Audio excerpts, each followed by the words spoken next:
హమాలీలు ఉన్నారని వాళ్ళకి సమస్యలు ఉన్నాయని వాళ్ళు కార్మికులు మన కోసమే ఇవాళ రాష్ట్ర అభివృద్ధి కోసం రాష్ట్ర బాగు కోసం కష్టపడుతున్న వాళ్ళు చెమట చిందిస్తున్న వాళ్ళు అనే సోయి లేకుండా ఉన్న ముఖ్యమంత్రులు చాలా మంది ఉండొచ్చు దేశంలో. కానీ మొదటి 15 రోజుల్లో పిలుచుకొని మాట్లాడిన ముఖ్యమంత్రి, అదేవిధంగా 8 రూపాయలు ఉన్నదాన్ని ఆయన దిగిపోయే నాటికి 26 రూపాయలు చేసిన ముఖ్యమంత్రి అని చెప్తుంటే చాలా సంబరపడ్డారు.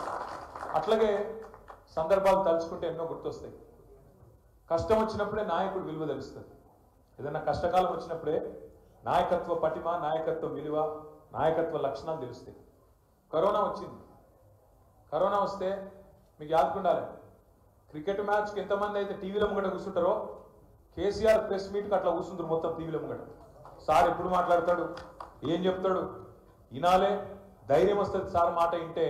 నేను చెప్పేది కరెక్టా కాదా అని చెప్పి టీవీలో ముందు కూర్చుందరు. ఇంట్లో పెద్దవాళ్ళు, చిన్నపిల్లలు, మనోళ్ళే కాదు, ఆంధ్ర రాష్ట్రంలో కూడా నాకు చాలామంది ఫ్రెండ్స్ చెప్తుండే, ఆంధ్రప్రదేశ్లో కూడా కేసీఆర్ గారి మాట వినాలి, ఏం చెప్తాడో చూడాలి. ఎందుకు చెప్తున్నా కరోనా కాలం గురించి అంటే, కరోనా అప్పుడే మాకు కూడా ఒక విషయం తెలిసింది. కరోనా అప్పుడే లెక్కలు తీస్తున్నాం.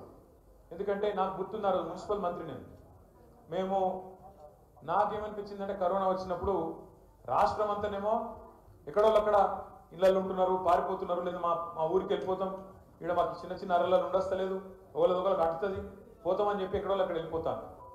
ఇక ఇక్కడ హైదరాబాద్లో మీకు తెలుసు పెద్ద పెద్ద బిల్డింగులు, ఆకాశాన్ని అంటే బిల్డింగులు, ఇక్కడ పడే రోడ్లు, ఇట్లా పనిచేసే కార్మికులు ఉంటారు.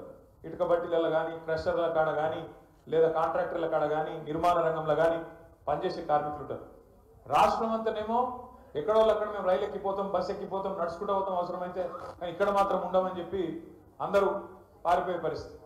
అప్పుడు కేసీఆర్ గారు పిలిచి మాకు చెప్పింది, మన రాష్ట్రంలో దాదాపు 35 లక్షల మంది, ఒకరు కాదు ఇద్దరు కాదు, 35 లక్షల మంది కార్మికులు దేశంలోని వివిధ ప్రాంతాలకు వెళ్ళి వచ్చి ఇక్కడ పనిచేస్తున్న వాళ్ళు ఉన్నారు. ఇప్పుడు మీరు ఏదైనా నిర్మాణ రంగం సైట్ కట్టుకోండి, ఏదైనా బిల్డింగ్ కట్టి కట్టుకోండి, ఆడ చెక్క కొట్టేటోళ్ళు, కార్పెంటర్ పని చేసేటోళ్ళు, ప్లంబింగ్ చేసేటోళ్ళు, సెంటరింగ్ చేసేటోళ్ళు, ఆడ మిగతా పనులు చేసేటోళ్ళు దాదాపు 80-90% మంది బయట వాళ్ళే ఉన్నారు. రాజస్థాన్ వాళ్ళు ఉంటారు, బీహార్ వాళ్ళు ఉంటారు, జార్ఖండ్ వాళ్ళు ఉంటారు, ఆఖరికి వరి నాట్లకు పత్తులేరేందుకు కూడా కూలీలు ఇవ్వాలి. రేపు జార్ఖండ్కి వెళ్ళి, బీహార్కి వెళ్ళి, బెంగాల్కి వెళ్ళి కూడా వచ్చే పరిస్థితి, ఒడిశాకి వెళ్ళి వచ్చే పరిస్థితి ఉంది. ఇటుక బట్టలు కట్టుకోతే ఇటుక బట్టల కార్మికులు కూడా ఒరిస్సా వాళ్ళు చాలా మంది ఉంటారు.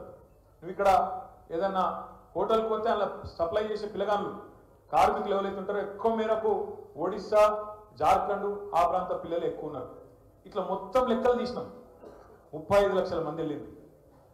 ఒక మనిషి, ఒక ముఖ్యమంత్రికి నా రాష్ట్రం వాళ్ళు కాదు, నాకు ఓట్లు వేసేవాళ్ళు కాదని తెలుసు ఆయన.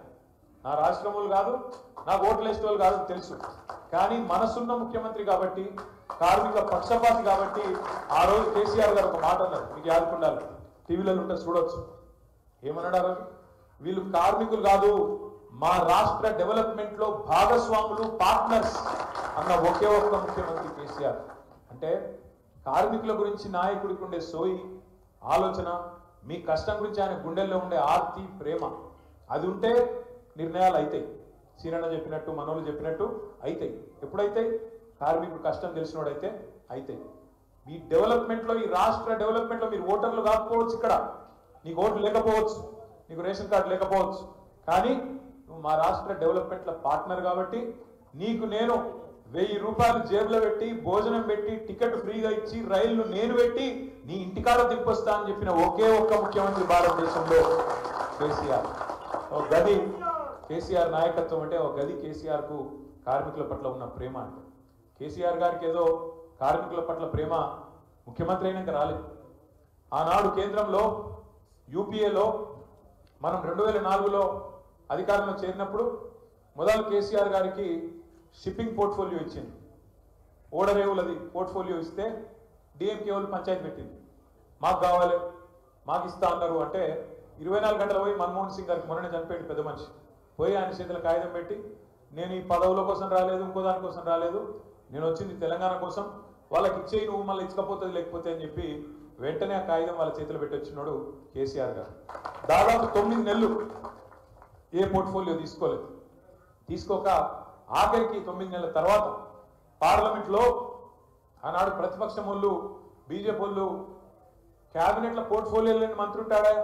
ఇది ఎక్కడ విచిత్రం. అని చెప్పి వాళ్ళు ఎక్కసెక్కంగా మాట్లాడితే అప్పుడు మన్మోహన్ సింగ్ గారు కేసీఆర్ గారిని పిలిచి మీరు పోర్ట్ఫోలియో తీసుకోవాలి అంటే కేసీఆర్ గారు రెండే కండిషన్లు పెట్టింది. ఒకటి, మరి 9 నెలలు అవుతుంది, తెలంగాణ మీద ఒక్క అడుగు ముందుకు పడతలేదు, మీరు మాట్లాడుతున్నారు కానీ చేస్తలేరు, తెలంగాణ మీద కాంక్రీట్గా మీరు స్టెప్ వేస్తేనే, ఒక అడుగు ముందుకేస్తేనే నేను పోర్ట్ఫోలియో తీసుకుంటా అన్నాడు. సరే తప్పకుండా చేస్తాము ఆ పని, మీరు అడిగినట్టే చేస్తామని చెప్పి మన్మోహన్ సింగ్ గారికి చెప్పినాక అడిగిండు మరి ఏం పోర్ట్ఫోలియో కావాలని. కేసీఆర్ గారు చెప్పింది ఏంటంటే, నేను మొదటి నుంచి పేదవాళ్ళతో కలిసి పనిచేసినోని, ఇస్తే కార్మిక శాఖ ఇవ్వండి, తప్పకుండా కార్మికులకు మేలు చేసే ఒక అవకాశం వస్తుందని చెప్పి కార్మిక శాఖ ఏరి కోరి తీసుకొని ఒక పని కాదు చాలా పనులు చేసింది. బీడీ కార్మికులకు ఆనాడే, ఇవాళ బీడీ కార్మికులకు ఇక్కడ ముఖ్యమంత్రిగా పెన్షన్ ఇవ్వచ్చు, కానీ బీడీ కార్మికులకు ఆనాడే దేశవ్యాప్తంగా వెస్ట్ బెంగాల్ నుంచి మొదలు పెడితే ఉమ్మడి ఆంధ్రప్రదేశ్ వరకు వేలాది ఇళ్లు మంజూరు చేసిన నాయకుడు కేంద్ర కార్మిక శాఖ మంత్రిగా కేసీఆర్ గారు. అది మాత్రమే కాదు,